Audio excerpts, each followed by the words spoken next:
Zee 24 Taas एक पाऊल पुढे।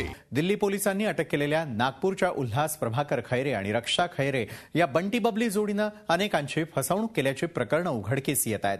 अशाच एका जोडप्यानं पिंपरी चिंचवडमध्ये काही नागरिकांना तब्बल 14 कोटींचा चुना लावलेला आहे। दिल्लीमध्ये अटक झालेले बंटी बबली तेच तर नाहीत ना, याची आता शहानिशा सुरू आहे।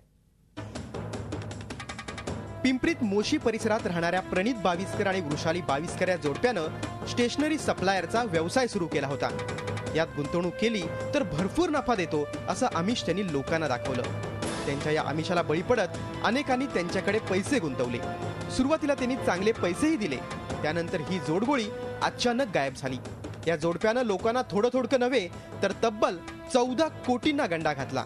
डिसेंबर व जानेवारीमध्ये लोकांकडून त्यांनी जास्त मोठ्या प्रमाणावर रक्कम गोळा केल्या व सर्व लोकांना साधारण 16 किंवा 17 जानेवारीला सर्व रक्कम परत करतो असे आश्वासन दिले आणि काही लोकांकडचं त्यांनी दिलेले पोस्ट डेटेड चेक रिटर्न घेऊन त्यांना नवे चेक देतो असे सांगून पहिले चेक फाडून टाकले व 16 जानेवारीला त्यांनी पलायन केले। पण आता या नागरिकांना आपले पैसे परत मिळण्याची आशा निर्माण झाली आहे। 7 राज्यात विविध रूप धारण करत अनेकांना कोट्यावधींचा गंडा घालणाऱ्या नागपूरच्या एका जोडप्याला दिल्ली पोलिसांनी अटक केली।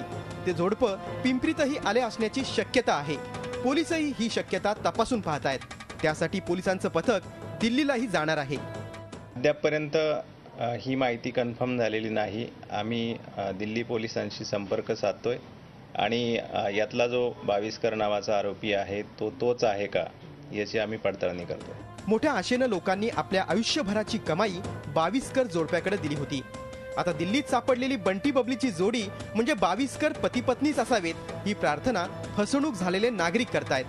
पिंपरी चिंचवडमध्ये ही प्रवीण बावस्कर या नावानं एका व्यक्तीनं असंख्य नागरिकांना कोट्यावधी रुपयांचा चुना लावलेला आहे। ही व्यक्ती दिल्ली पोलिसांनी पकडलेला ठग तर नाही ना, याचा तपास आता पिंपरी चिंचवडचे पोलीस करतायत। लवकरात लवकर याबाबतची माहिती मिळावी आणि असंख्य गुंतवणूकदारांना त्यांचा पैसा परत मिळावा अशी अपेक्षा आता फसलेले व्यक्ती व्यक्त करतायत। झी 24 ताससाठी व्हिडिओ जर्नलिस्ट अमोल धर्माधिकारीसह कैलासपुरी, पिंपरी चिंचवड।